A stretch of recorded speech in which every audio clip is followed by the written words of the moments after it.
what the parties are proposing in terms of what should be included, what should count towards Empower. Who's the lucky person from? Is it going to be you, Lori? At least to start. Okay. At least to start. All right. So, are you anything else to say before I got started? I'm sorry, ma'am? Was there anything else to say before I got started? Nope. No, I think that's about it. Okay, so just looking that as we move forward with Empower Maryland, we have to recognize that technologies for energy efficiency, demand response, and other things that contribute to the Maryland Climate Action Plan change and are changing rapidly.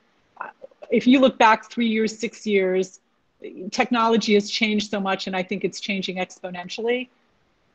We don't know what the future is going to be, and we don't know what side of the meter they're going to be on. And we want to make sure that opportunities for Empower Maryland are there and that they're evaluated on the merits of the program offered, not the side of the meter and not on the funding source. There are certainly some potential Empower Maryland opportunities that contribute to efficiency, demand response, and greenhouse gas. And I have some early program ideas. These programs have not been vetted, cost effectiveness, there may not even be complete technology at this point to make them work. So I think the conversation we had last week was what are some of the ideas that we have? And of course we have to make sure when we do propose a program that not only is the technology there, it's cost effective, and again, a well laid out plan like we do for Empower.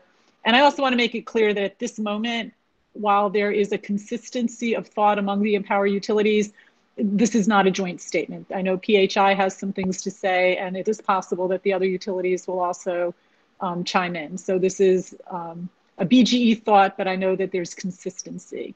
And one of the biggest things that I think about that's on the utility side of the meter that has so much potential for communities, and in particular limited income communities, we do have the opportunity for some community-based programs that are unmetered.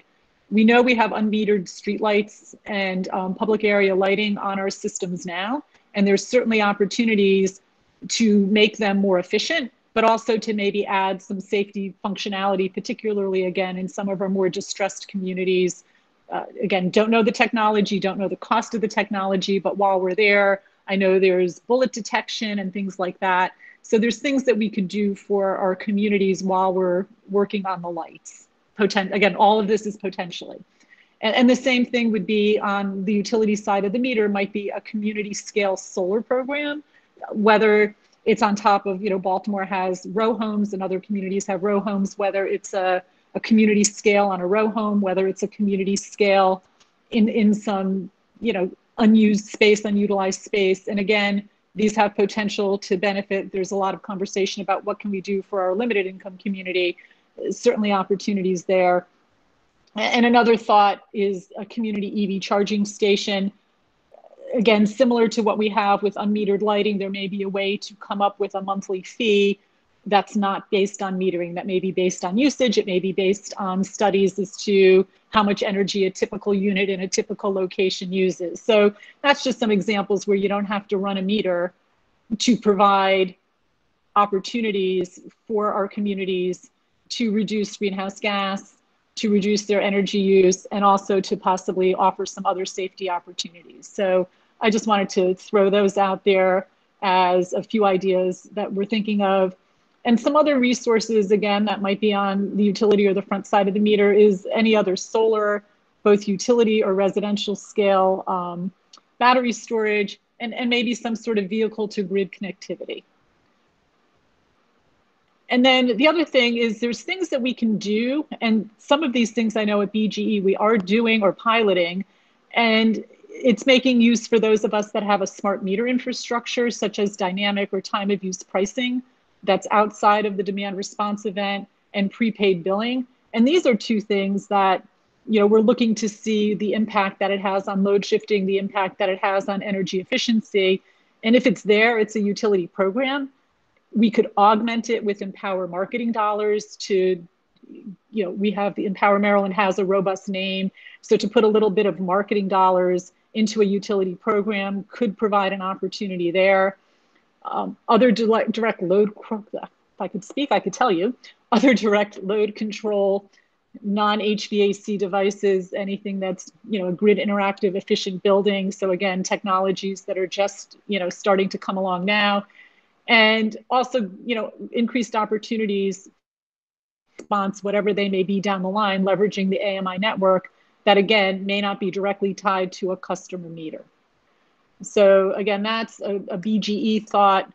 And with that, I am going to pass it to Pearl at PHI, and then from there, the other utilities can speak up. Thank you, Laurie. Thanks, Laurie. And if I'm coming through a little strange, I tried to do this through my phone today. So if I'm not coming through, please just let me know if I'm coming through strange. We got you loud and clear. Awesome. Thank you so much. So as we were taking this back to a lot of our technical folks, we were also asking not just about what are some of those customer-driven programs, we were also talking about how do we see tech change on the distribution system, and where do we see opportunities potentially to decrease losses, which reduce the amount of generation that's required, and then reduce greenhouse gases.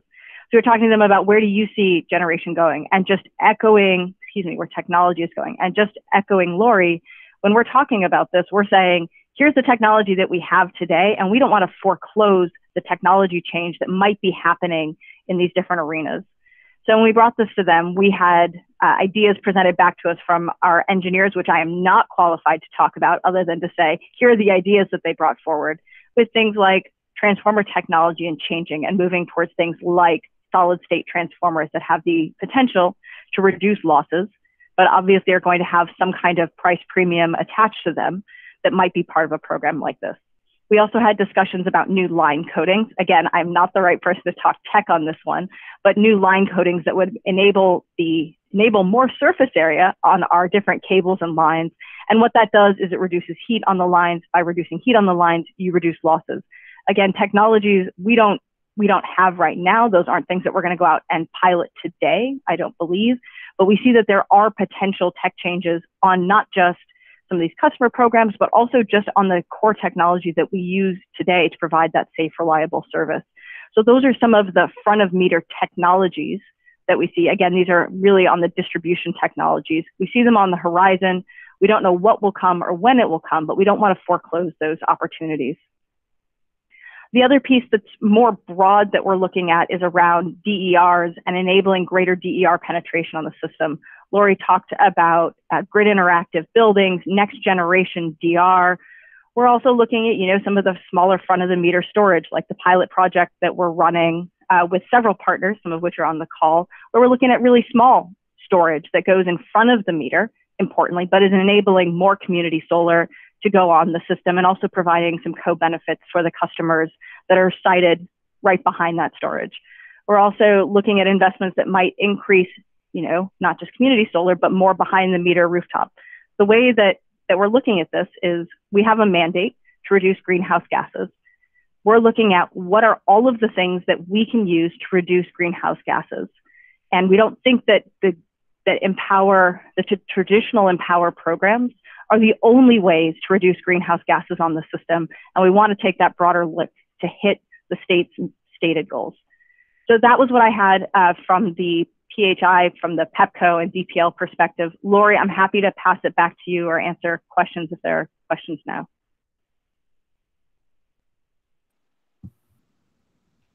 I had nothing further, but I'm here for questions. Okay.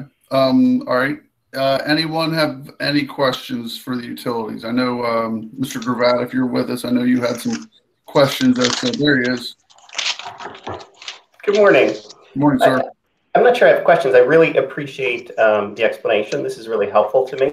And of course, where I'm going is why should we have Empower at all? What we should have is a mandate on the utilities to take advantage in how they operate the grid, to take advantage of all cost-effective opportunities on both sides of the meter. But that's probably that might be a reach to accomplish in this process. So I don't have questions. I appreciate the explanation. I'm not sure what I'm going to conclude about it yet, but it's really helpful. Fair enough, sir. Dylan, you popped on. Did you have a question, sir?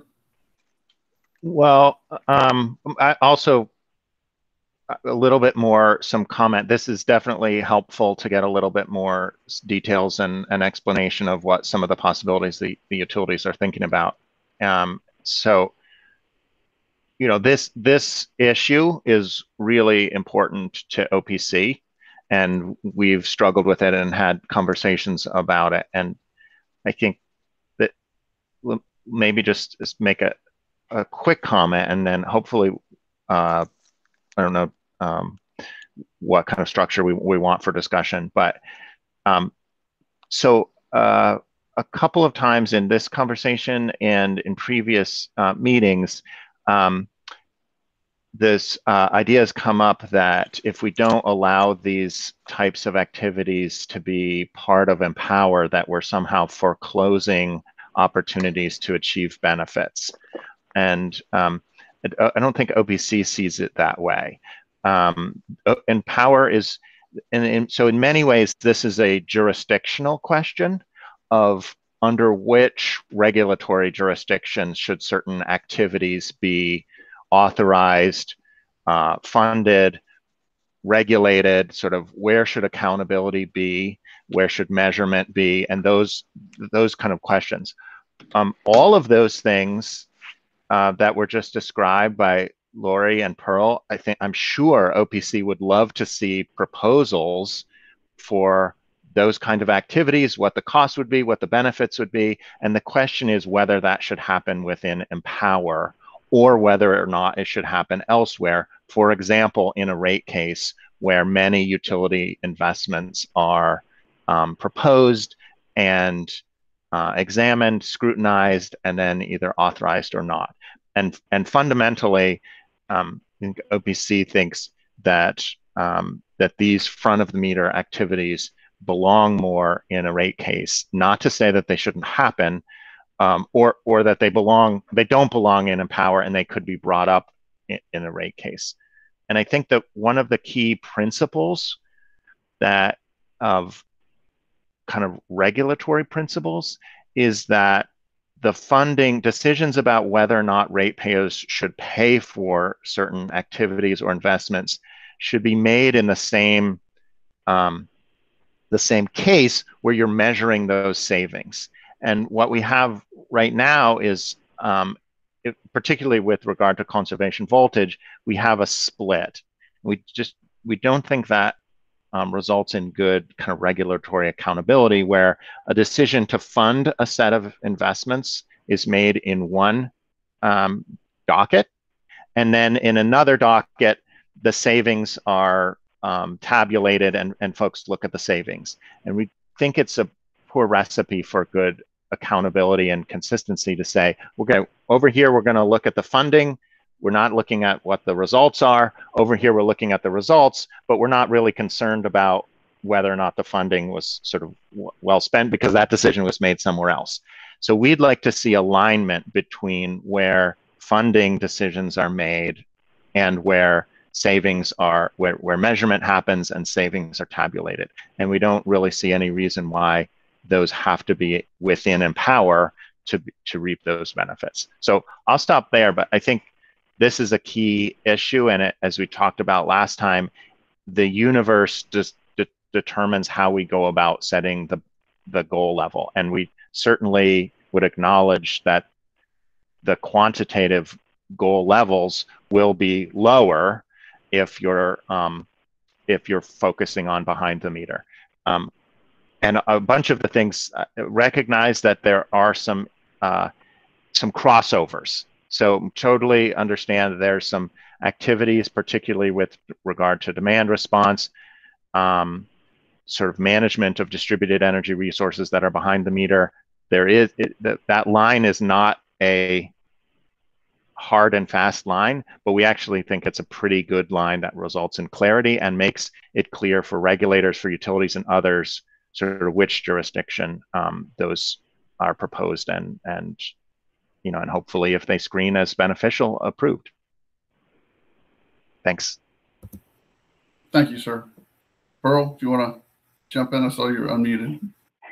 I would, yeah. And Dylan, I definitely agree that regardless of how this works out, whatever the goal that we end up looking at needs to be aligned with what types of programs are included in that goal or excluded. So I definitely agree with you there.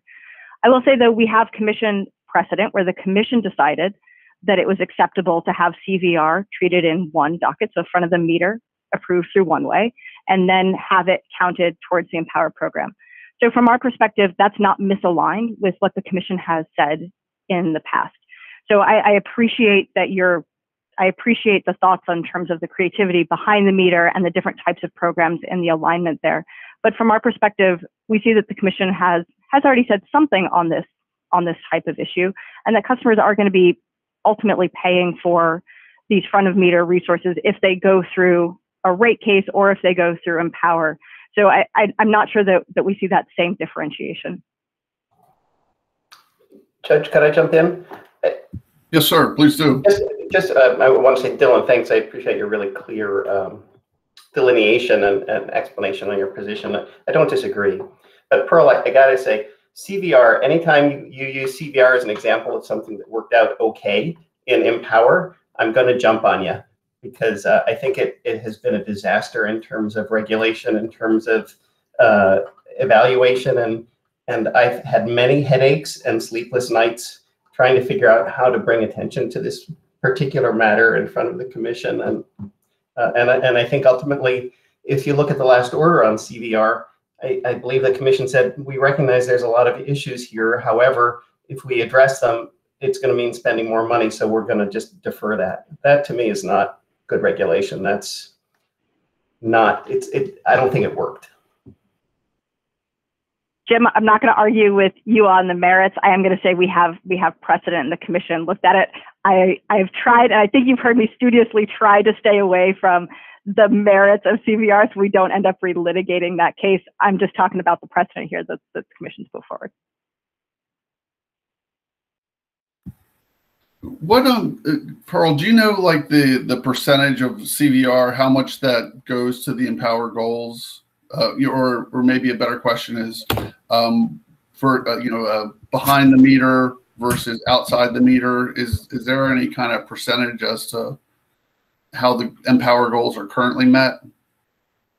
So I'm going to end up deferring to some of the folks on my team who have more depth on this. And Megan, if you're on the line, I'm probably going to defer to you here. I do though want to make sure that as we have this conversation, I think the expectation is that we'll still remain largely behind the meter, but we do see front of the meter opportunities. We don't want to foreclose those. So even if it is a small percentage, even a small percentage helps. We've got a big mountain to climb. Megan, Judge, are you on the line? I think I am. I don't know if I'm having connectivity issues. Go ahead, Phil. And that is that we looked at this issue, and it is, I think it was approximately 5%, and it would, even if it were taken away, all of the participating utilities would easily have achieved the 2% goal. And I just want to reiterate that when we talk about CVR, whether it should be counted or not counted, we recognize that there would be an adjustment to the goal for that. We're not going to penalize anyone for that. And I just wanted to ask Lori, or thank Lori and Pearl, and also ask them, do they see outside the meter measures extending all the way to transmission line loss, or is it stuff that's much closer to the meter than that? I would say it needs to be jurisdictional to the commission.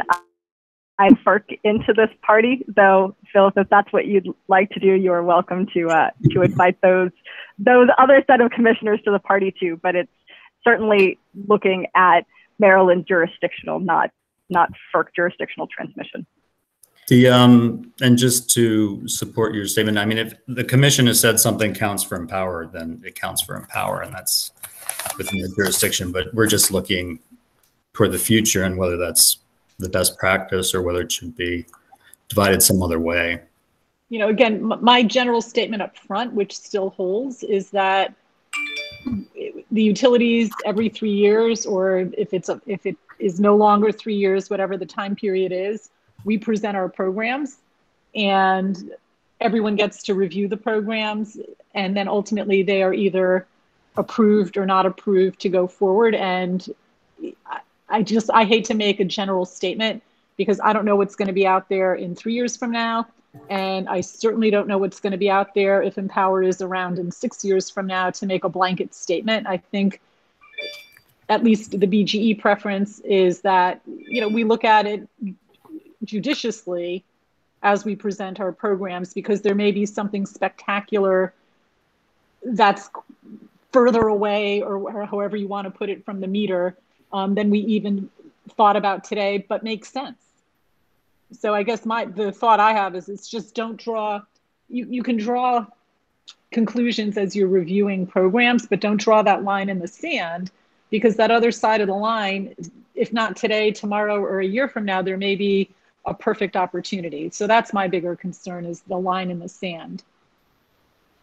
Okay, so just, and I'm not saying this is BG's position, but at least your thought is make it more of a program-specific decision?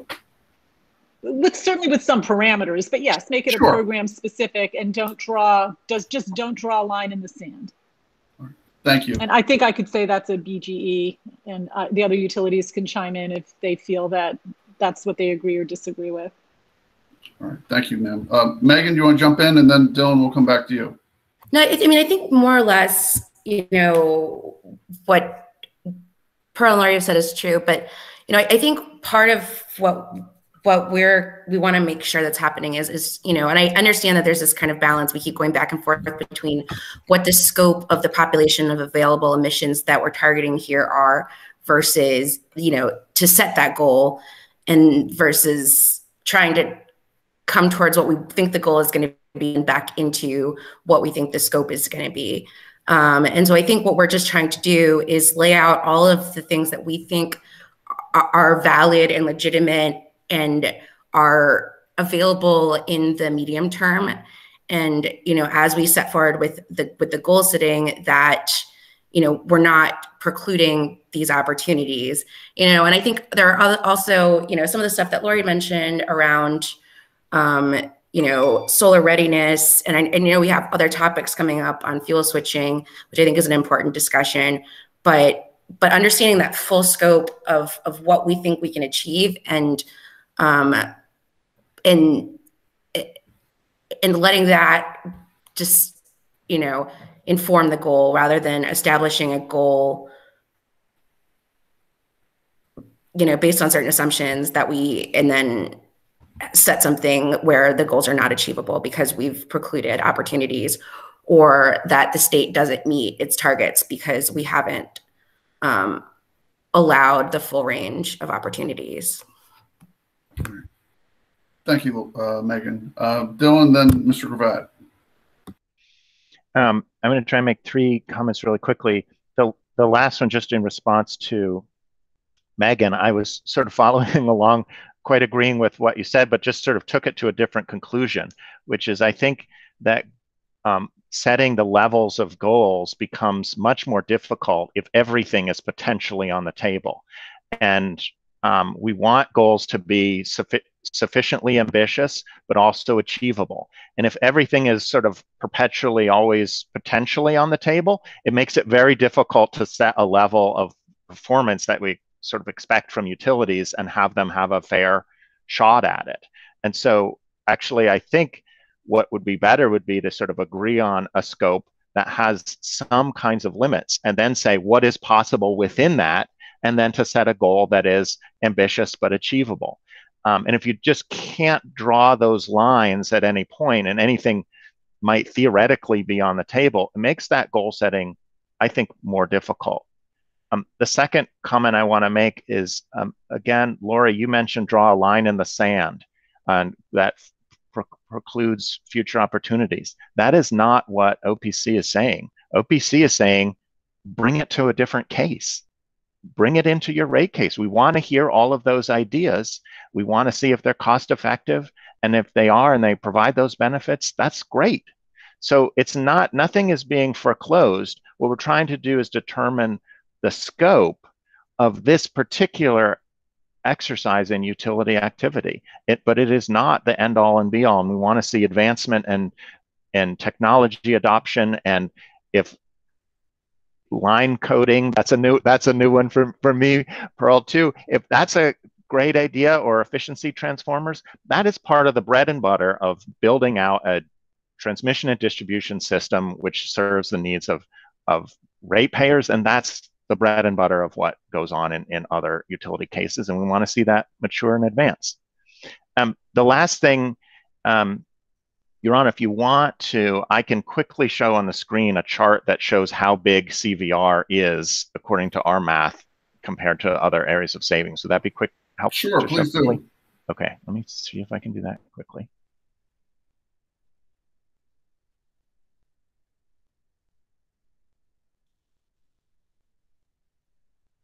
Okay, let me know if you can see this chart. Okay, it's coming up, I guess. Yep, we got it. So two charts, one on relative size. Obviously, the utilities have different sizes. So this is all on an equalized basis. The blue is residential energy efficiency, not including behavioral. The gray is behavioral. The orange is C&I, commercial industrial efficiency. The yellow is CVR. And this is based on the 3-year plans as initially submitted for the forward years, and based on the semi-annual reporting actually up to the middle of 2020. So it's not necessarily the most up to date, but it does give you a snapshot. Obviously, you see some utilities not applying savings from CVR, other utilities getting substantial proportions of savings. And this is now just quickly, can you now, did the chart just change? It did. Okay, so now this is more absolute values. Well, no, it's relative to the sales from each utility. And so to Philip's point, we see utilities, especially looking forward, generally being able to achieve the 2% savings goal without CVR. BG&E would be an exception to that in terms of their 3-year plans. Now we're talking about the future. The 2% might not be the right number. We would want to make, as we said, we want to pick what's in and then set the level of ambition based on that. We also see some utilities not including CVR and others including CVR. That presents some challenge in some consistency. We do want to respect the fact that different utilities may have different opportunities. So one size fits all is not always exactly right. But anyway, that just gives you a little bit of a sense of the scale of CVR. It has been significant, and we would agree to a large degree with Jim. It has been very difficult to agree on the accountability for that and how savings should be measured. And we don't think it's something that we want to try and perpetuate, much less dramatically expand the types of those challenges. Thanks. All right. Thank you, sir. Mr. Gravatt? Thank you. I was going to say what Dylan said, although I didn't have a chart handy. That was really nice that you had that, Dylan, that for a few of the utilities, it has been around 30% for year after year, which is a pretty hefty percentage. And maybe, you I think didn't know what that percentage was when you said you weren't thinking that it would necessarily, these unknown options might not necessarily be large. I think you said that you were thinking it'd be kind of a relatively small percentage of the portfolio savings. But CVR has been quite a bit.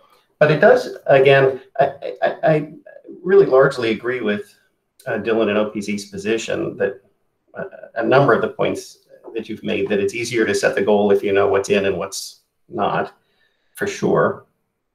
And that a lot of the opportunities that were described that by the utilities, which I think are very meaningful and worthwhile to pursue, could very arguably be part of the obligation to operate the grid in an efficient manner.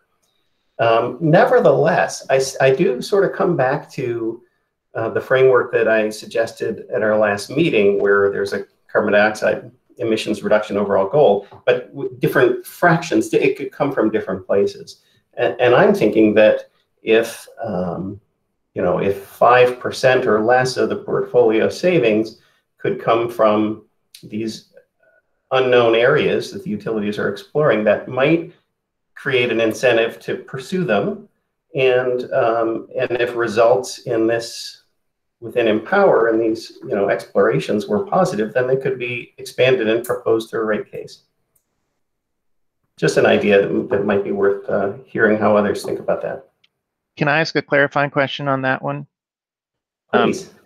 So Jim, I did see that you didn't put a number in that, but the implication was constrained, right? So, and I know I'm not holding you to 5%, but you've illustrated that size. So my question is your proposal, and you may or may not have sort of thought about this, is your proposal that those activities would also be funded from within Empower as part of the surcharge, getting at this issue that we're struggling with of alignment, of accountability, of alignment? Have you thought about that? And is your proposal, okay, we're good to go up to 5%, and we'd fund that here, and we'd make all those decisions. If you wanted to do lots more, go to a rate case. Or do you think that would still potentially be funded outside of Empower?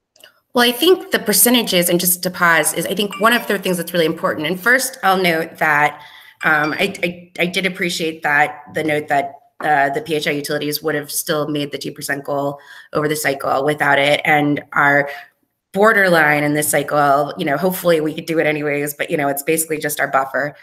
But so, we really are trying to deliver the full balance, and obviously within the scope of our portfolio. But I think as we're talking about well, are you okay going up to 8%? I think talking about what percentage reduction we're looking at, I think if we say, if you're going to just take a megawatt hour goal and then just kind of do some back of the envelope, converting it to GHGs, I think we have some pretty serious, reservations about if that's going to be the methodology to what we pick. I think what I would suggest would be a useful next step, and I think some other folks have done the research through MCCC, but I think what would be helpful is to look at the estimated percentage of savings across the state that are attributable to the built environment, and then what percentage of emissions that are really from a dirty peaking kind of standpoint that, are meaningfully affectable, and then using that as a starting point and deciding what we think can fit into it. Because then we're taking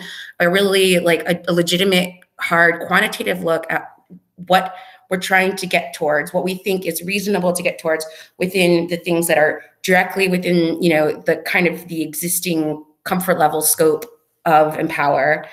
And then, if there are if the goals that folks are pushing us towards, aren't readily attainable without substantial ratepayer impact, which I think is another thing that a lot of folks are concerned about, that's when I think we want to make sure that the range of opportunities and having a diverse of a path to getting there is important. I think finally, and the last point is that when you're looking at, we have the state's goals are looking at, 2030, 2040, and the technologies that are available now versus, and the layout of, the grid as we know it now versus where it's going to be 15 years from now are substantially different. And I think what also is important is taking that critical view of what needs to happen in that glide path to getting there, both in terms of customers' homes, because you think you're not going to, if you want to think in a very discrete Empower linear sense, individual households or individual businesses, aren't going to be looking to do massive infrastructure updates like every 2 or 3 years. So looking at what can we do now that's both cost effective and sets us on a path, and then look at what are the other things that are kind of adjacent that we can be doing to enable it. So as products, become more efficient and as adoption curves move along, that we're in a solid place. So I think starting at that, just looking at what those numbers are, I think is a conversation that is, I think, a bit overdue now in this discussion. But I think would be a helpful next step to keep us from kind of going in the circle of what's allowable, what's inclusive versus what's the scope of the goal.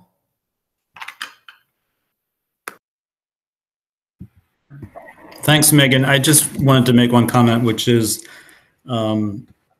the more we talk about this, the more I'm realizing we're not looking to make the Empower docket be the place where all system-wide energy efficiency improvements or line loss improvements and all that kind of stuff. It shouldn't all happen in the Empower docket. And that really should be, there should be standards, and it should be done during the rate case. And now that OPC is now going to be environmental counsel, I think we're going to probably try to draw that out more during the rate case. I know BGE just went through a multi-year rate case, but you know, for other utilities and whatnot that are coming up, that's probably going to have to happen. So. It's just the same thing on greenhouse gases. Empowered is not the end all be all of how we're should consider greenhouse gases in the utility sector. It doesn't have to be that.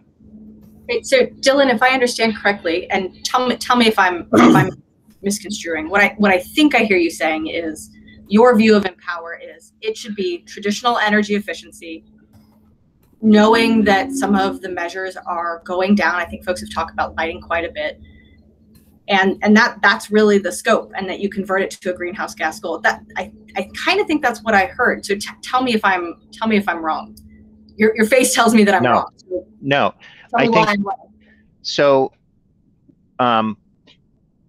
We can get into the details of what this idea of behind the meter, but really we're focused on what's happening at the customer side of the meter. Some of which is going to be increasingly interactive. And that's important, and that's good. We want grid interactive buildings. We want to see demand response where people are participating, and that's going to rely on technologies, not only technologies that exist behind the meter. Some of it doesn't require a technology. You get a text and you said, we'll give you $20 on your bill to turn off your lights. That's not a measure. But it's happening on the customer side of the meter, or with some fairly clear nexus to what's happening with the customer and behind the meter. We absolutely want that to advance. It could be, and I don't think OPC is settled on this, that there are some other kinds of things that are happening behind the meter. For example, with refrigeration. Again, I'm not trying to say what OPC's position is, but there are opportunities for greenhouse gas reductions that happen behind the meter with refrigerants, for example. That could be part of a scope as well. So I think there are a number of the things that, again, OPC does not have, to my knowledge, a position on sort of where battery storage should be, but is not at all ruling out that battery storage and other types of distributed energy resources that are customer sided and generally happening behind the meter could not be part of Empower. So I think there's actually an expanded scope of types of measures, types of savings, types of grid interactivity, types of emission reductions that are still having a nexus with the customer, what's happening on the customer side, the customer engagement. So Philip, you can correct me if I've gotten anything off there, but I think, and there are still some sort of open questions on some specific things, but hopefully that's a little bit better, more clear of a characterization of the boundary we're trying to set. It's not just traditional efficiency and widgets by any means. That's correct, Dylan. And I also just, the idea that if it's not included in Empower, then it's just going to be ignored. I know it's not going to be ignored by the utilities because I know that you're doing a good job to implement all these things, but you know, that's not the intent either, you know, to not care about it because it's not part of Empower. All right, got a few folks with their hands up. We'll go to Cindy, then Ed Miller, and then back to Mr. Gravatt. Hi, good morning, everyone. Thank you so much for everyone's thoughtful comments. I do feel like I'm one of the least energy experienced people here, so I really respect you know, everyone's opinions. But one thing that I'm kind of keeping in mind is that there's a lot of federal actions that are currently being discussed at the DOE and EPA level, so I'm not really sure how that's going to impact Empower moving forward. The other thing is I know BGE's you know, core values include safety and customer service. So I wonder what education and training can fit in terms of, you know, promoting some of the greenhouse gas reduction goals that we're talking about, because those can go along. So making sure people understand, you know, what are greenhouse gas reduction goals. And I'm not sure if Dylan or anyone else has any thoughts on that.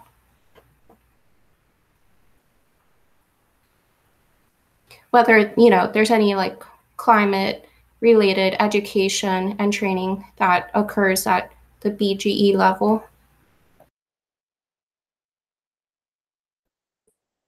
Hi, Cindy. I mean, I can take a very high level crack at that because I'm not sure I totally understood what you were asking. I do understand one thing that we've all been saying, which is greenhouse gas reductions. And I've been guilty of this. I've been told by the folks in my company that do know a lot more that I should be saying greenhouse gas abatement, and that using abatement is the correct terminology rather than reduction. So I will try to correct myself. We do have folks within the company that look at greenhouse gas reductions. We have a performance incentive measurement metric. I always forget what the M is, that we put in our rate case. So I won't talk about it, but we do have folks that have sponsored testimony on greenhouse gas abatement on scope 1 and scope 2, which are the portions that we directly control from a corporate perspective. So we do have folks internally that are paying attention to it, that work on it, that understand greenhouse gas inventories. I'm not sure if that, excuse me, I'm not sure if that really answers your question, but we do have folks that are clearly engaged and who understand greenhouse gas goals, greenhouse gas abatement. Yeah, I'm going to respond to the question about just education. And unfortunately, the person who's the expert on this had to jump off the call. So if there's further questions, you can come back later. But we're starting to get into some schools. So we have a youth education that has the science. It fits into like the 5th and 6th grade science curriculum. And it has information not only on electricity, but on energy efficiency. There's stuff going around different social media that you can bring your child to some fun activities that is energy information as well as energy efficiency information. We have something called, again, the Smart Energy Academy. That's what we were bringing into the classroom. I apologize. Didn't give it a name the first time. Our gamification, which isn't geared towards children, but we have Lumi and Energy Buddy, and that is being carried through with the youth education. But if anyone is a BGE customer and you go to bge.com, you can click on Play and Save, and you get daily tips and information, and you get prizes. Like I could decorate my Lumi for the Preakness, had a hat with a flower in it and a Maryland background. So as you play, you get more things. So we are working on education specific to a greenhouse gas goal. Clearly not, because we're not there yet, but we are working on creating a next generation of people that not only understand electricity, but understand energy savings. And I'll stop here. And at some point later today, if there's more questions about that, Amanda Janeski manages that program and she can answer. All right. Thanks, Lori. Let's go to Ed Miller, then Mr. Gravatt, then Kitson. Mr. Miller, are you there? Yes, I am. Good morning, Judge McLean and everyone. Ed Miller, Potomac Edison. Thanks for the opportunity to comment. Unfortunately, I had an internet issue earlier, so I'm going to stay off video, so hopefully I don't freeze up again on everyone. But I just wanted to follow up some of the discussion regarding limiting the opportunities, drawing the line, and pursuing different initiatives through different avenues. I've heard mentions of rate cases, versus Empower being suggested. The one thing I wanted to mention, or it's actually a few things, is the one thing, and one of the key points that the utilities advanced is the importance of maintaining flexibility to meeting aggressive goals. And this is something that we've communicated over the past few plan cycles, that given the aggressive Empower goals, no matter how good the study is that we do to develop the goals, no matter how good the plans are developed, things change over time. Technology changes, economic conditions changes, market changes. No study is perfect. And I just want to highlight the importance of flexibility. So one of the concerns I have is when you draw the line, what counts or what doesn't count, this side of the meter, that side of the meter, when we start carving out different things being done through different initiatives inside or outside of Empower, I hear a fragmented approach. I hear administrative burden. I mean, neither one of those in my mind is flexible. Neither one of those in my mind is putting the utilities in a good position to meet our goals. And, the one thing, I believe is that, for the state to be successful to meet its climate action plan goals, we really need to be thinking about flexibility and how to best provide all the parties with the flexibility necessary to meet the goals. And recognizing that each utility is uniquely situated, we have different opportunities, and as well as all the changes that's going to occur between now and 2030 or 2040. I mean, a lot of the comments I'm hearing is restricting flexibility, adding administrative burden, which really could put us in the position of undermining our ability to meet our goals and undermining the ability of us to support the state meeting its climate action plan goals. Thank you. Mr. Miller, before you jump off there, I'll play devil's advocate. How does pursue, for OPC's, I guess their suggestion, pursuing Empower, well, I don't want to say, pursuing reductions outside the meter in a rate case, how does that impact your ability to meet the Empower goals if the goals are adjusted accordingly? I mean, currently under Empower, there is precedent that a lot of, there are savings that are being funded outside of Empower that are counting towards us helping to meet our Empower goals. The one thing that I've learned over the years is that, again, going back to my comment that no matter how well we develop programs, we're going to have some programs overperform and some programs underperform. Concurrent to that, the more opportunities that we have throughout the plan cycle gives us more, I'll say, levers to pull in order to try to overdrive things that are being successful and things that might not be delivering as much as we anticipated. Some of those current initiatives that are outside of, I'll say, the Empower surcharge, but are counted towards, really aligns with some of the things that Pearl from PHI was commenting on earlier. But they're current technologies. A lot of what Pearl mentioned was some of the newer technologies. Things like high efficiency transformers, T&D upgrades, and streetlight conversions. Those are currently included in Potomac Edison's portfolio programs. We do recognize some savings from those. They are, I believe someone mentioned 5% on CVR as a number earlier, and I know we did see the chart. But those, in my mind, every initiative counts, and really again helps us that if we have programs that are underperforming, certainly the more programs we have and initiatives that we have in play, just a lot gives us more opportunities throughout implementation to try to meet the goals as best as we can and as cost effectively as we can for our customers. Thank you, sir. I appreciate that. All right, we'll go to Mr. Gravett then. Thank you. I first was going to respond to a question Dylan asked me, I think about 15 minutes ago, and we went in a whole bunch of other places.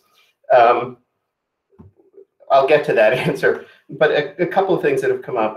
Megan talked about what I think was more or less sort of a carbon potential study, sounded like, and what's available out there in terms of carbon emissions abatement. Thank you, Pearl. That could be pursued through Empower or in whatever we decide is included or recommend is included. And I think that's a really interesting idea. But I'll also note that MDE has done quite a bit of work in looking at what the potential is and what not only what the opportunity is, but what kind of has to happen in order to meet climate goals. And I think that's something that we can refer to. They make some assumptions about the level of savings that comes from Empower.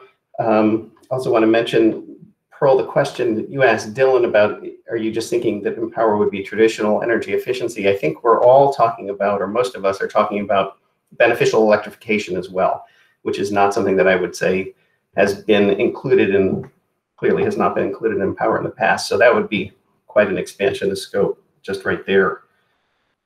Let's see. So to Dylan's question about the disconnect between where funding for certain initiatives is regulated and where the savings are regulated, and that disconnect, I agree, that's a real issue. And it's why in our initial proposal, we said nothing that's funded outside of Empower should count towards Empower to keep that alignment. And I would say that is still our position. The reason I included in the revised or the second round framework this idea that there's a limited pot of savings that can come from innovative solutions that we don't know what they are, that's kind of a compromised position that I'm putting forward. And maybe I'm jumping to that and people didn't see that, but that's what it is, because I hear what the utilities are saying. And I recognize we really don't want to stifle innovation that could help customers and that could help meet climate goals. But 5% is that number that's totally made up. But I think it's kind of the range that I'm thinking of. However, if some of those initiatives are not funded through Empower, I would still say, and this I feel very strongly, that everything is subject to the same EM&V requirements that measures that are funded through Empower would be subject to. And I think that probably could get us through, some of that disconnect. But lastly, to Mr. Miller's point about flexibility and what the utilities have been talking about this morning, that we don't even know what's coming, and we don't want to shut the door on that. Again, I think most of that we may not know now, but we're probably going to know. We're probably going to know before it would be significant enough to really affect program savings in a 3-year cycle.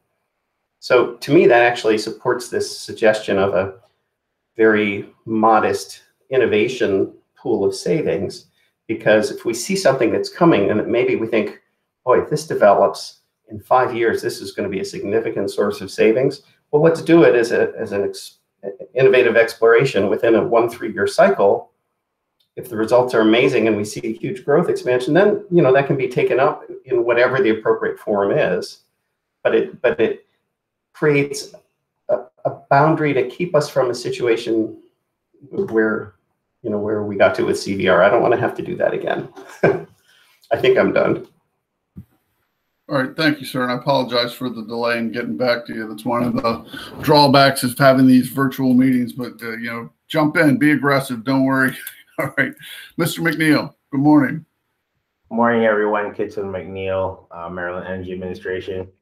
A lot of great conversation this morning. Mr. Gravatt and Mr. Voorhees have stolen a lot of the points that I was going to make earlier, but I'll just propose this to the group. Now, looking at whether the savings are from Empower funds or not, I think take a step back and look at that. Any savings that will occur or any reduction in GHG that will occur will benefit the state and will contribute to the state's goal. So from looking at it from that perspective, if we look at the Empower funded programs and put, as we proposed in our proposal, in the MEA's proposal, a requirement on the net energy savings or the net benefits that are provided to ratepayers, then we can have a situation where whether or not the program is paying for the savings, it still provides the benefit. I agree with Mr. Gravatt that the evaluation should be rigorous and meet the standards of Empower, whether or not it's funded by Empower. And from, I guess the ongoing, I guess I'll call it investigation of CVR, we recognize that, and it's, the state's evaluator has put out there that the costs are not consistent.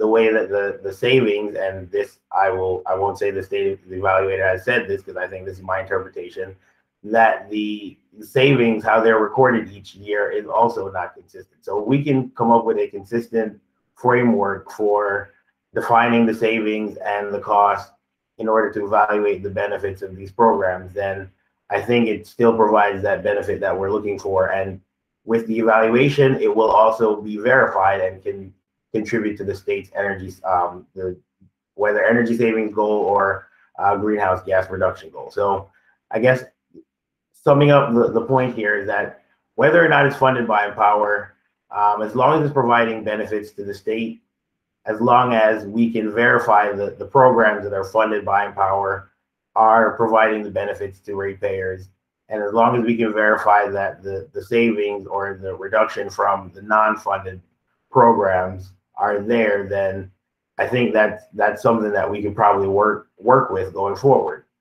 Now, if we, I agree that there is some potential here for the utilities to add some of these programs to their rate cases and do it that way. I'm not sure what the verification would be outside of Empower. So I guess we would have to add or account for it, verifying those savings when they're not being evaluated in the current Empower framework. So that's just one other thing to consider. Thank you. Thank you, sir. Dylan, you're up. Thank you. I guess I just wanted to ask Kitson a follow-up question on that. That was helpful. How would you approach this issue of level setting, getting the right level of ambition and achievability without having some clarity ahead of time about what that scope is? MEA's proposed some numbers. You're ahead of some of the other parties in terms of thinking about some of the numbers. And I don't know how you thought about a more expansive front of the meter sort of source of savings if you counted. I'm sure you didn't. I don't mean to sort of pick on line coding, but like if there's if efficient transformers can result in something that's like CVR in terms of bulk, right? We need to sort of have that understanding as we set those levels. So how would you approach level setting and the issue of scoping, either overall or on a cycle by cycle basis? Right. I mean, I agree with you that so our proposal was based on performance and the existing programs that have been approved by the commission. So any changes to that could potentially change the numbers, could potentially change our approach. I know we're not looking at the evaluation metrics and protocols as yet, so I think that will be an opportunity there for us to determine that. And I mean, in some cases, and I guess in terms of the cycle forecast for the utilities, I mean, it might require us, the stakeholders, to do a little bit more work, but it will definitely require utilities put forth enough information for us to understand and to be comfortable with what they're doing going forward, especially with something like line coding that I obviously don't know how that works. But and then looking at it from the rate case perspective, again, if there are opportunities, and that's related to the question I asked on the last call.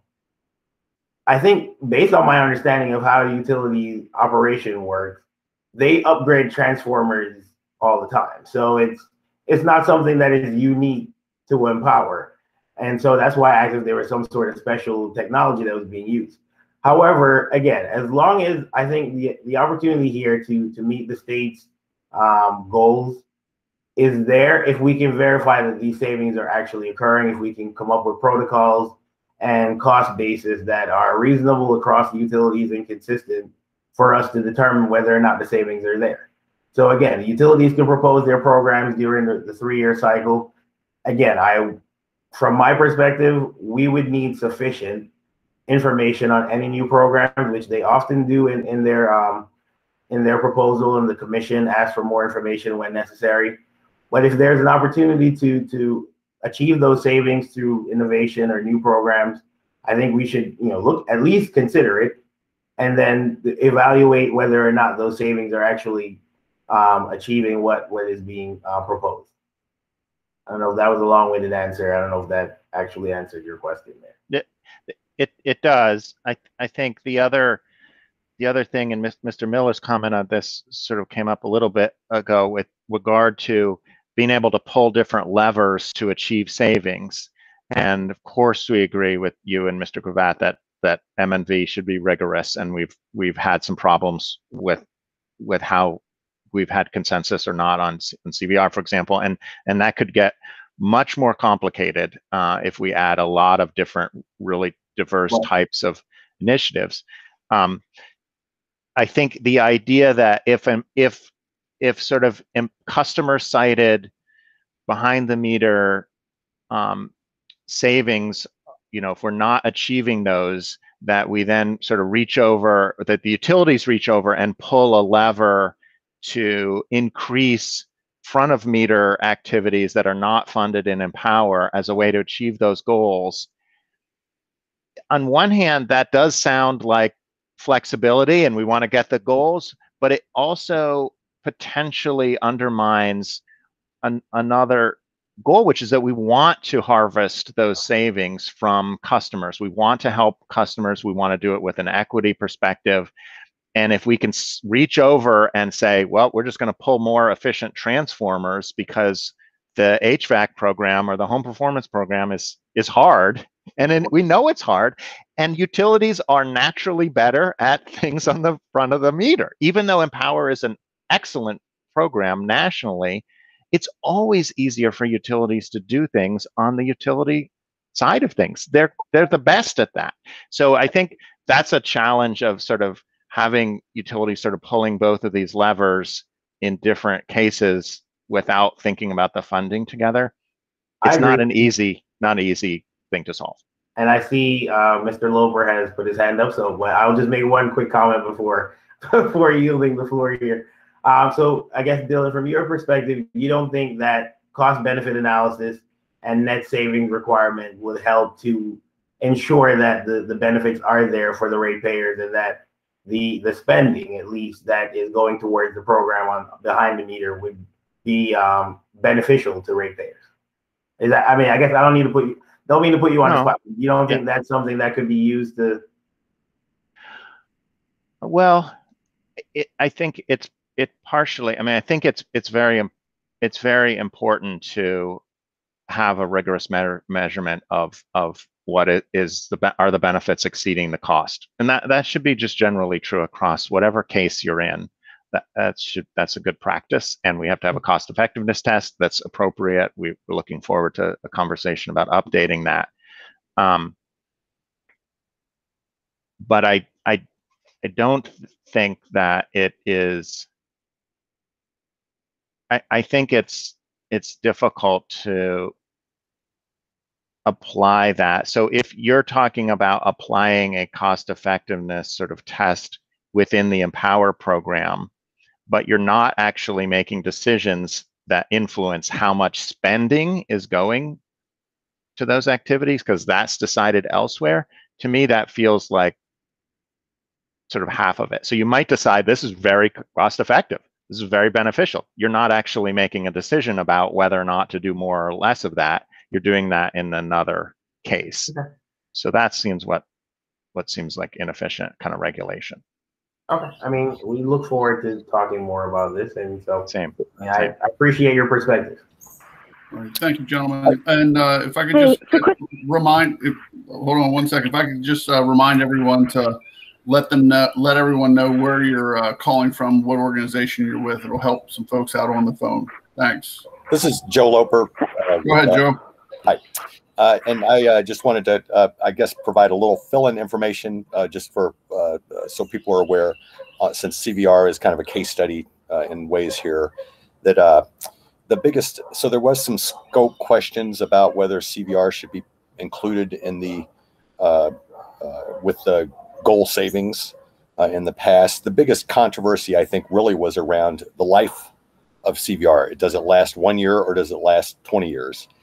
And you get very different goal savings depending on the answer to that question, and hugely different. And so and that is a function of the goal being a first-year savings goal. If the goal were a lifetime savings goal, I don't think we would have still had some scope discussion, but I don't think Mr. Gravatt would have been quite so as much concerned about it.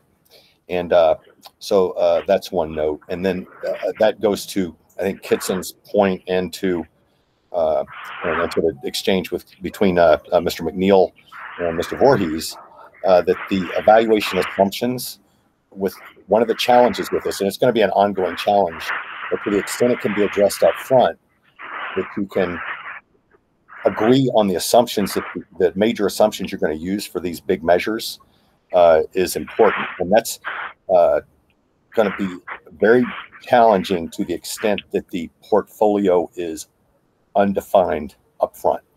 You're going to later on have to, say it's an innovative new measure that comes along 3 years from now. There's going to have to be a lot of discussion around, well, how do you evaluate that? What's appropriate, and how do you count towards a goal? And you can't anticipate it. It's real hard to anticipate it now. So that's I'm not opining on anything. I'm just saying that's the challenge. Will be the challenge on the evaluation front, which will create a lot of controversy going forward with a lot of different types of new measures and things. I appreciate what you said. This is Megan from PHI. Sorry, I had to switch to my phone, just internet issues. But listening to what Kitson and Dylan and others have been talking about in terms of the scope question, I think what Dylan said, I think, was an important comment. He mentioning, the question about scope is really a question in his mind, at least, and I don't want to speak for everybody or even the utilities, but that the question is about equity, and so it gets back to fundamentally what the goals are, right? So we have two goals. One, as we've talked about, there's going to be some GHG component heretofore undefined, and some equity component heretofore undefined, at least generally based on the conversation. So if we start talking about what that equity component really looks like, does that kind of solve some of this scope problem? Because we've built in a guardrail to ensure that in general the goal is to pursue the most GHG emissions or carbon GHG abatement and as possible, and then there is this carve out or subset, or however we want to define it, some other element of the goal that is specifically related to the equity component. And I know equity has a myriad meanings, but so I'm not suggesting that I'm deciding what that even looks like. But if we're, by setting the goal structure, as we kind of talked about, with not just having a single GHG goal, but having some of these other goals, I think some of that gets captured. And there, we're building, the guardrails exist, and the guardrails will exist through the M&D conversations. So if we set the goals such that they're simple and clear, but the important call outs are there, and we still have cost effectiveness requirements, I feel like, even without having to set that percentage of what is, funded by Empower versus not or whatever, I do think some of that gets protected. I don't have a specific path that we should go down, but it just seems like without having to predefine any sort of like numerical guardrails on what we can't do, that if we just focus on what we want to have accomplished, then the utilities will set out to design, the most cost-effective, optimal ratepayer impact approach to meeting that suite of 3 to 5 goals. That's it. All right, thank you, ma'am. Anybody else?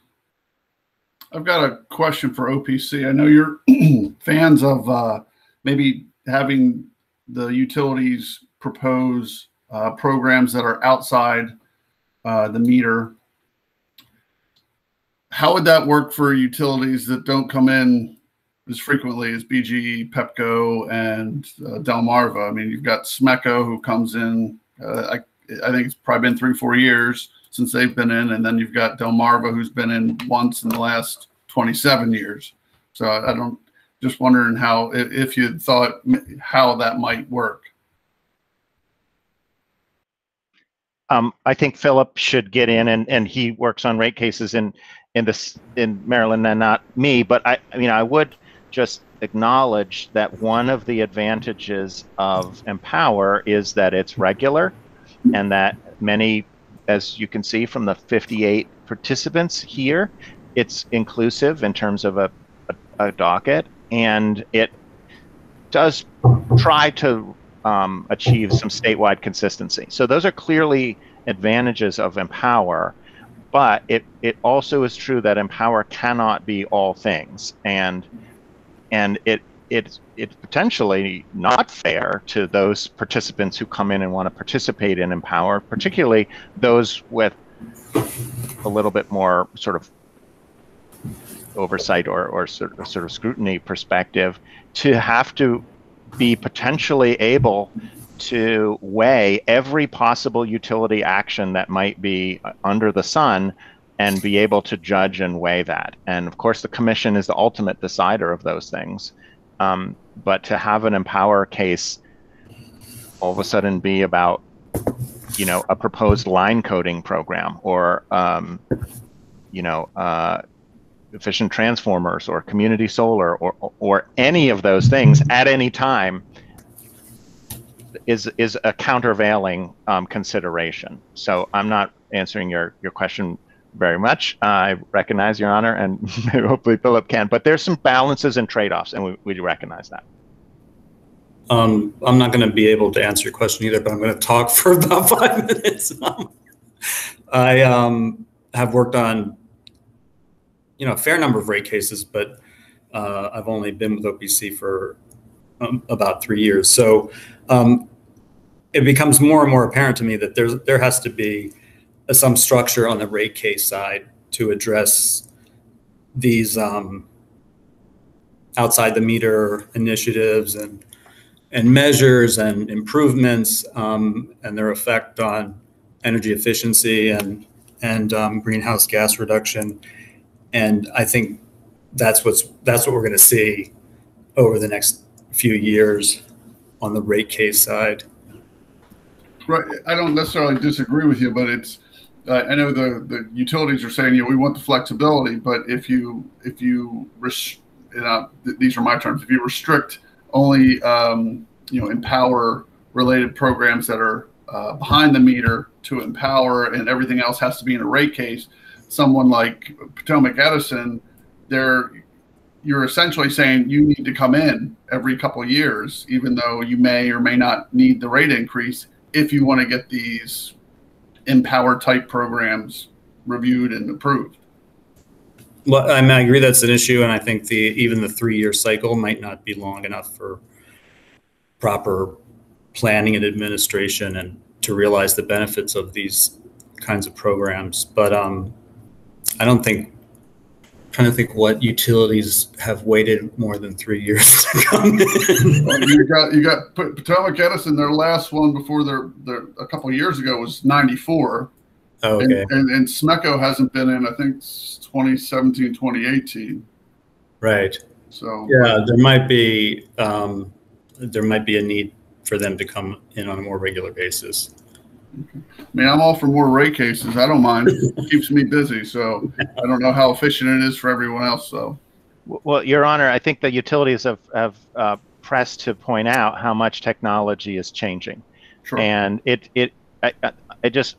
it's difficult for me to sort of believe or agree that is only true in even an expansive scope of what defines Empower. It is true of our electricity system and our grid, and so maybe the conclusion is the world is becoming more dynamic, and if so, it may require a sort of a change of practice to be more flexible, and that's just not only of Empower. Sure. Yeah. Okay. Anybody else? All right. Is there any? It seems like MEA and Mr. Gravatt seem like they're potentially drifting to like a 2-tiered goal. Is there any can OPC or the utilities stomach something like that? Again, obviously we'd have to get into some of the details, but is that something that that you guys would consider? What do you mean a two-tiered? Well, and I'm probably not explaining it well. It's if I think Mr. Gravatt, he probably explained it better than I did.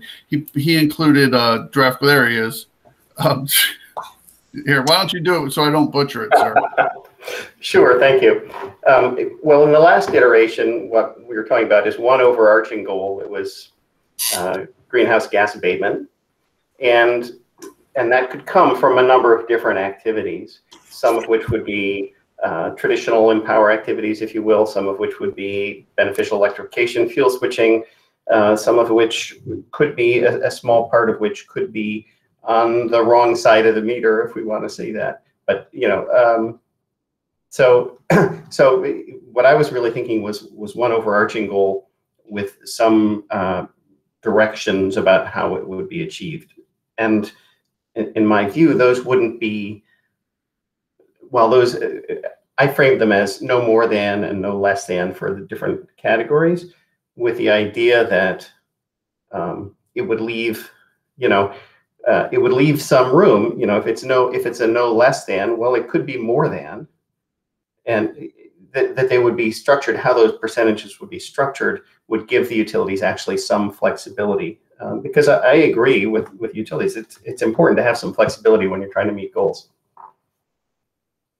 I guess I was thinking if you have like an overall goal structure, like X amount, and maybe we're talking about the same thing, but maybe I'm more general, X amount percentage behind the meter, and then everything else, on the utility side. Yeah. Okay. Yeah. And Ed Miller with Potomac Edison, I mean, just to follow that up, I come back to that every utility is uniquely situated. We have different territories, different customer bases, different systems serving our customers, different, just by virtue of our locations and the areas we serve and whatnot, there's so many differences that, trying to, break a goal of helping the state meet its climate action plan and to break it up into pieces and saying this needs to come from here and this needs to come from there, no matter how you set it, it's going to be wrong. And my comment earlier, and to respond to Mr. Voorhis regarding the pulling a lever, I wasn't implying that there was things in our portfolio that we weren't doing. The approach that I had is similar to our current approach, which is where our Empower portfolio includes our EE programs, but it includes these quote unquote other programs. And the other programs are the initiatives that are funded outside of Empower. It's where we have the high efficiency transformers, the T&D upgrades, high efficiency street lighting, things like that, we have, effectively we have a portfolio of, I'll say 15 initiatives that all count towards us meeting our goal. If we start breaking that up and saying, you have to get a certain amount from this handful and a certain amount from that handful, my comment was that no matter how well we study it, no matter how well we set the goals, we're going to have certain programs that underperform and certain programs that overperform. So our ability to meet a lower level subset of the total from a handful of initiatives is more constrained, which puts us in the position then of falling short of meeting a goal because our hands are tied to getting a set amount from maybe only 5 programs instead of from the portfolio of 15 programs. So the flexibility is, we all know that we're going to have things that overperform and underperform, and we want, we need the ability to be able to leverage things that are overperforming to make up for things that are underperforming, not that we're not doing anything.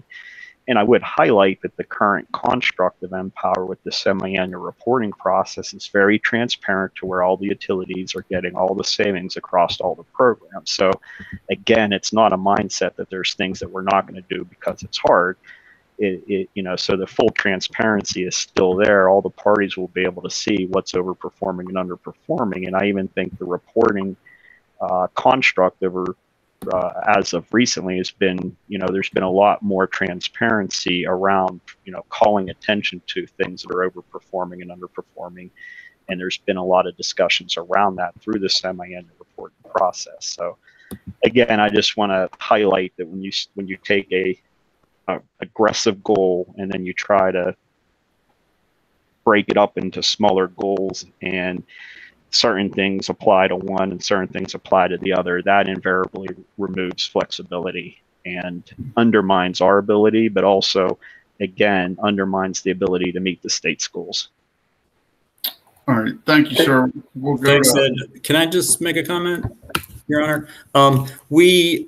I was thinking back to the first meeting when Lori said that it was important to keep the number of goals limited, and I'm beginning to agree with that more and more as we go from meeting to meeting, and I think we're honing in on, and there's almost unanimous agreement on a lot of the goals that we're talking about, but then to now add a behind the meter and in front of the meter goal for each one of those, or other goals that are outside of the meter, it just seems complicated, and I think it would be really difficult for us to determine what goals should be if they're outside the meter, because we don't know the universe of potential savings or greenhouse gas reductions. Okay. Yeah, I wasn't trying to create more confusion, just trying to maybe thread a needle, get some compromise where we may not have any. All right, we got Brian Howard and then Mr. Gravatt. Hi, folks. Brian Howard with ACCEEE. I was just going to just chime in a little bit, Judge, to try to also support some consensus potentially. The proposal that Mr. Gravatt has put together, I think, makes a lot of sense, and I think we've seen from other states, this kind of overarching broader goal that has subcategories of it, whether it's some of the things that have been going on in California recently. So there's some approaches to that make sense of, again, if the overall goal is emissions, and then meeting some of these other sectors or specific kind of pillar activities is certainly items we've seen in other states. Now, the way that gets approached and some of the categorization of that is different, but just, again, to indicate that is an approach that is working in a few other places. Thank you, sir. Thank you, Judge, and thanks for that comment, Brian. Mr. Miller, I'm just curious, because maybe I missed it or maybe not, so I'm just going to ask you if you could clarify. It sounds like you're suggesting there shouldn't be any boundaries on the goals, that there should just be some goal, and the utilities, it should be totally up to the discretion of the utilities to figure out how to meet it.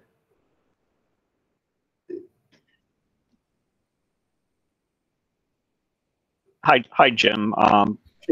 Not saying that it's completely open-ended, but the one thing that we're highlighting and advocating for is flexibility to develop our plans in a manner to meet the goals. And part of that is recognizing that there's a broad array of programs and technologies that are available that may be on either side of the meter, and that's what we're trying to accomplish and to recognize. Okay, I appreciate that. Again, I'm trying to think of if we make an extreme situation, and this is the reason that I'm suggesting sort of some boundaries, not absolutes, but boundaries, is because I think, Empower is a powerful tool for accomplishing a number of different things.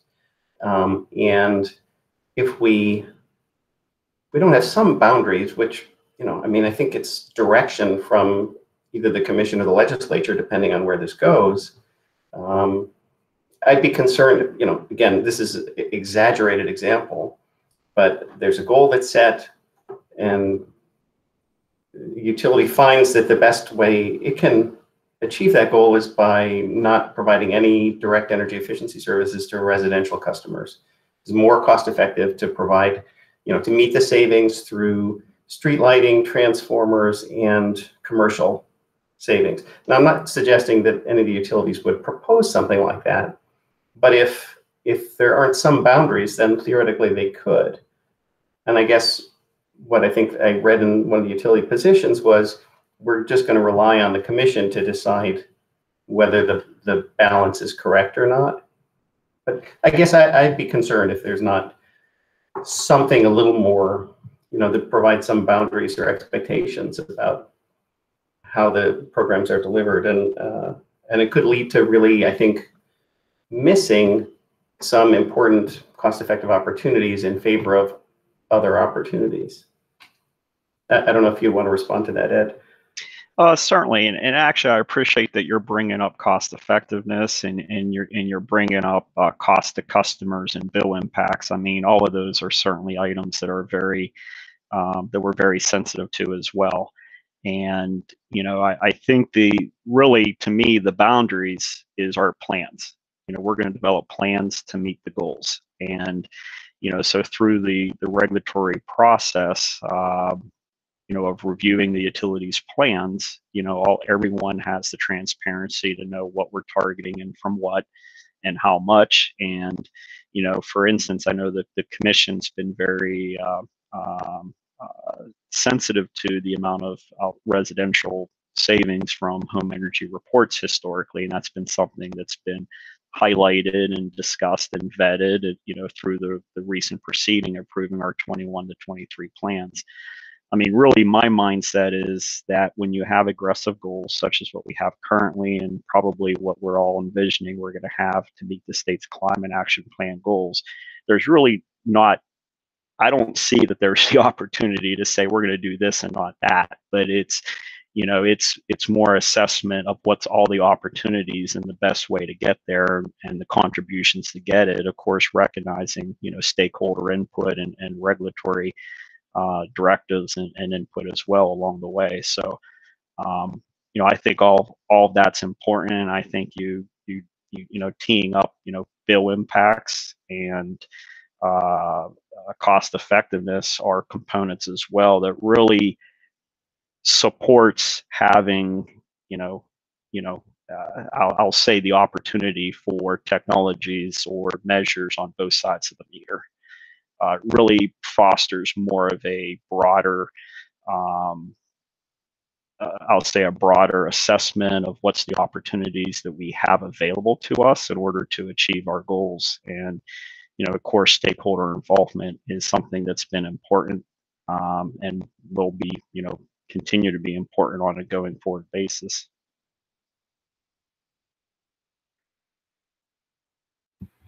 All right. Thank you, sir. Anybody else? Questions, comments, concerns? Looks like we're kind of at an impasse here, which is fine. I just don't want to move on without exploring all the possibilities. All right. I guess we should move on to the next topic.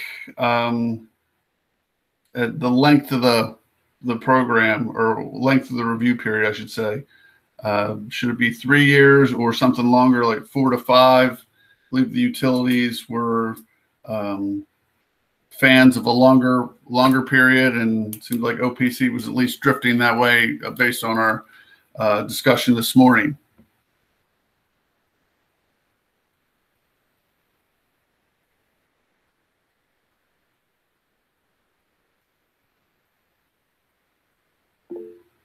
Emily.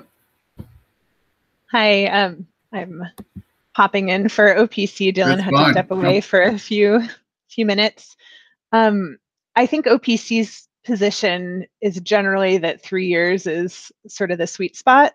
And so we certainly wouldn't want a shorter period than 3 years, because we think it's important to have some duration of time to allow some flexibility, to adjust the market, to provide some predictability and market certainty, to reduce the administrative burden of the planning process, lots of reasons. But particularly given how dynamic the energy industry is right now, and in fact, this conversation we've just been having about the scope of the goals also argues for not making it too long. Like, let's kind of set our path, our course for 3 years, and then let's come back and reevaluate at that time. If you start getting towards 4 or 5 years, that's a pretty long time. Things could change pretty significantly. There are processes like midterm modifications that are used in different jurisdictions that can somewhat adjust for that, but it's less robust than a full-scale planning process. So I guess our position in general is that we feel that 3 years is what we're doing now. It's working well. It's about right. It's also the standard in many other states that have also concluded that it's about right. So it's kind of like, if it ain't broke, don't fix it sort of thing. This might be one where we could kind of just continue with what we're doing, which seems to strike the right balance. All right, thank you. Kitson. All right, Kitson McNeil, Maryland Energy Administration. Just a quick follow-up on that. So we also included in our proposals continuing the 3-year process for Empower for the cycle. However, not that we're changing our position. Let me say that up front. But the utilities, I guess, propose potentially extending it because I think the point that was made was related to the gas side. And I know on the electric side, CHP sometimes the evaluation of the system may take a little bit longer than the 3-year process. But if we could get a little bit more detail from the utilities as to why we would need to go beyond 3 years, I mean, that would be helpful from our perspective. So thank you. All right, thank you, sir. We'll get the utilities in just a second. Mr. Hurley. Hey, good morning, everyone. Dan Hurley with Commission staff. Yeah, I think we're falling into the 3 years seems to be the appropriate time length now. And as Kitson stated, if there's some additional information on why to extend it, we'd be willing to listen to that. But yeah, currently, I think the 3-year planning cycle is the appropriate one. The utilities do have flexibilities throughout the cycle to make changes, adjust budgets as necessary. And then with the semi-annual reviews as well, we're checking on the programs twice a year. So at this point, staff is comfortable with the 3-year process as it is. Thank you, sir. Anyone from the utilities want to jump in and make your case for 4 to 5 years?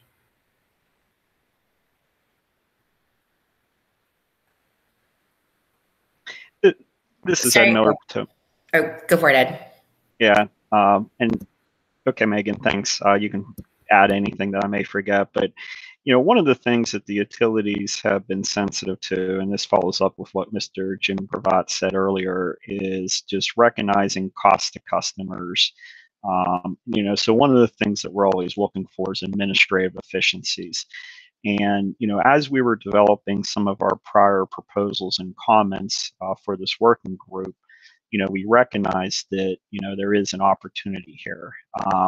Empower's been in place for a very long period of time, really has gotten into a rhythm. The semi-annual reporting process, the semi-annual hearing process, the comments and, processes that are involved with it, as well as the continual utilization of working groups to address initiatives throughout the plan cycle period. So we kind of recognize that, there's really, the Empower process has been working extremely well, and we identify that there is an opportunity to, expand it from 3 years. We didn't, come together and say it should be 5 or should be 4.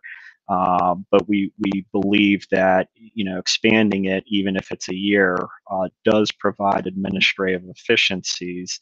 And at the same time, we also recognize that that going forward with very aggressive goals, that we're all going to need to really do more. And some of those areas that we're running into is some of the larger projects that customers have are projects that take a substantial amount of time to develop, a very long period of time to construct and implement. And with a 3-year cycle, we're running into projects that are maybe being completed, towards the end of one cycle, but it's not evaluated yet. So we don't have verified savings. It runs into the next cycle, and it starts to create a lot of reporting. I'll say reporting constraints from the standpoint of just the reporting construct. So recognizing, longer live projects and the ability for them to cross over cycles, especially recognizing, 3 years is pretty quick. Let's face it, by the time we implement a plan and we get into rhythm with it, we're already, under a 3-year cycle, having to move forward to start developing the next plan. So, it was really those two mindsets coming together. Again, it's the Empower has a very good structure around it, through all the processes that have been put in place. And then secondly, recognizing large projects often or can run between plan cycles, which makes it harder to plan for as well as to accommodate within the 3-year cycles. All right, thank you, sir. Megan, did you want to jump in? Or briefly, the only other thing that I would add, I agree with much of what Ed said, and I admit that I didn't hear the last minute or so. But the only other thing that I was concerning, I think it was the codes and standards piece was the only part, and a couple other of the longer term things that longer term projects where it becomes difficult to align the spend and the effort with the savings realization, and while I admit that there are things that we could do to kind of artificially kind of manipulate that to have it lining up, it's something that it's worth consideration in addition to many of the administrative pieces that Ed brought up, that there are opportunities that are more challenging in a shorter goal structure, especially when you look at the uptick in the work versus, the realization of savings. So. Thank you, ma'am. We'll go Kits and then back to Dan. Okay, just a quick follow-up on that. So even if we have a 5-year plan, and CHP is something that I'm a little bit familiar with from some of the work that has been done in evaluation, if you implement a CHP in the 4th year anyway, based on the current evaluation, it's going to run into the next cycle. So I don't, other than CHP, and I'm sure there are probably other large projects that this could affect, if you are going to do it in the final 2 years of the cycle, regardless of how long it is, it's going to run into the next program cycle based on the evaluation process that we have now. So unless that's also going to change, I'm not really sure how that really helps. Thank you, sir. Dan? Yeah. Dan Hurley with staff. I was going to say the same thing as Kits, in that a project that's done in the 3rd year of a 3-year cycle or the 5th year of a 5-year cycle is still going to roll into the next program cycle. So, all right, we'll go Scott, then Emily. Hi, Scott with DHCD. Excuse me. So I'm okay with the 3-year cycle, or I should say, DHCD is. The challenge that we have is the timing of the application versus the order for proceeding. Going in, for August or September at the end of the 3-year cycle with a plan to move forward in, 6 or so months, but getting an order in December really makes it challenging to have everything lined up for the new cycle.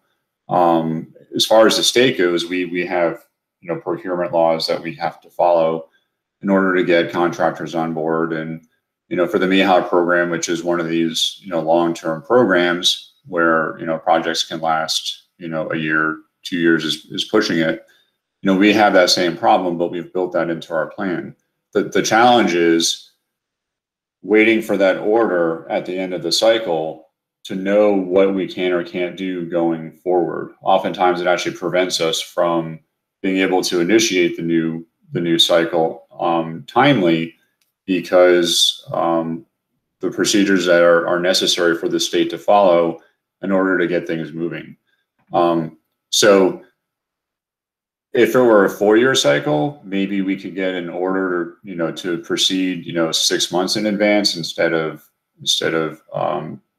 6 or 7 days. And, if it were to stay a 3-year cycle, maybe we could, submit the application for the next cycle 9 months in advance instead of just a few months in advance. So we're not necessarily advocating for any change in the timing of the cycles, but applying for the cycle and getting an order on what we do moving forward. Scott, what would be in terms of helping you out with the procurement issues? How much lead time do you need? This is the state. It takes a long time. No, I get it. But like, so I mean, 9 months. If we have 9 months notice, it gives us, a real good head start and direction on, what we will need to have ready in 9 months. And that gives us time to, prepare the RFPs and get contracts in place and go to BPW and stuff like that in time for the next cycle. Okay. All right. Thank you, sir. Sure. Emily? Hi, this is a question for Megan. You mentioned the codes and standards impact, and I do agree that, if Empower were primarily a market transformation portfolio, then those types of programs do tend to make sense over a longer time period. Like you might measure impacts or savings or market changes over a 5-year term, for example. I'm curious though, because I don't recall that the utility has actually proposed to claim or attribute standards for codes and standards or building energy performance standards in the portfolio. Do you mind just summarizing, is that even an active consideration? Is that even part of the utility's proposal? I guess you didn't propose that for this current 3-year period that you're in, but so maybe you're considering it for the future beyond that. I just wanted to clarify the utility's position.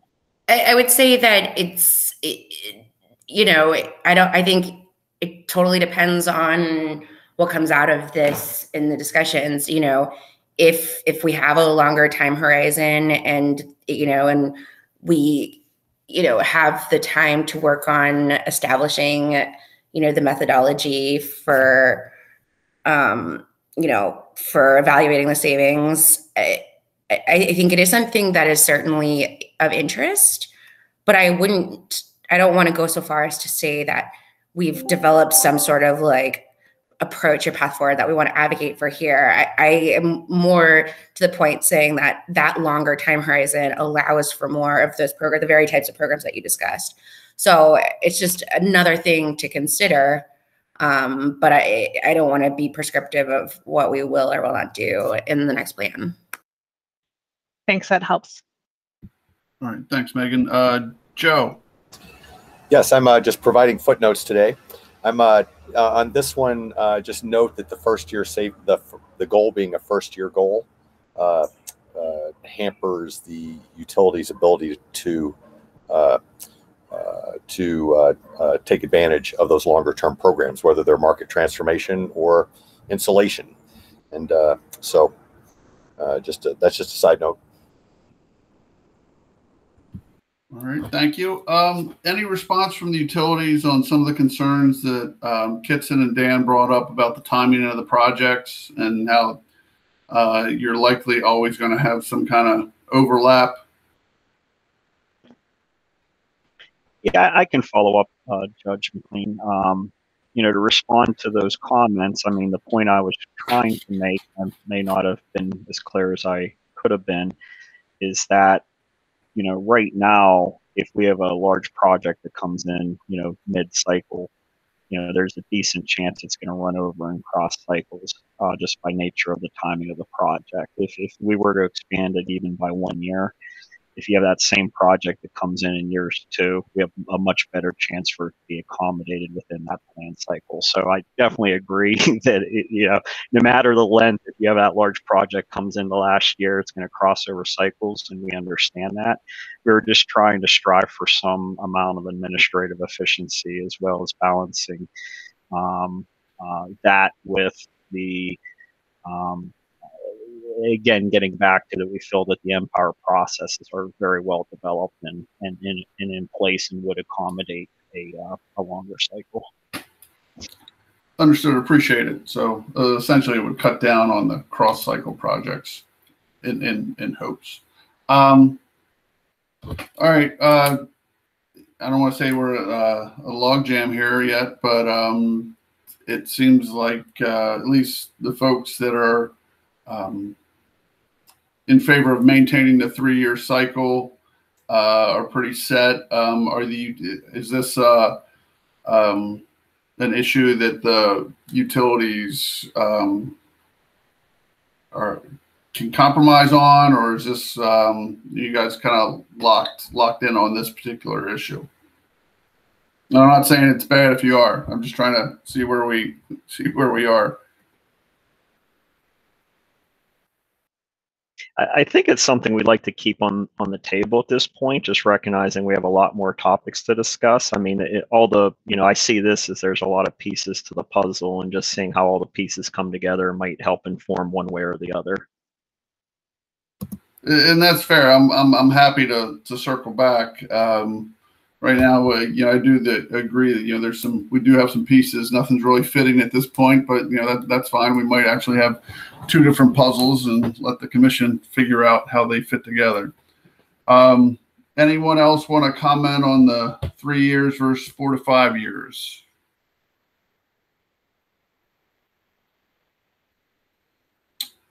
All right, hearing none. All right, it's about 10 of 12. Why don't we take lunch now, and we'll come back at 12:30, and we'll pick up with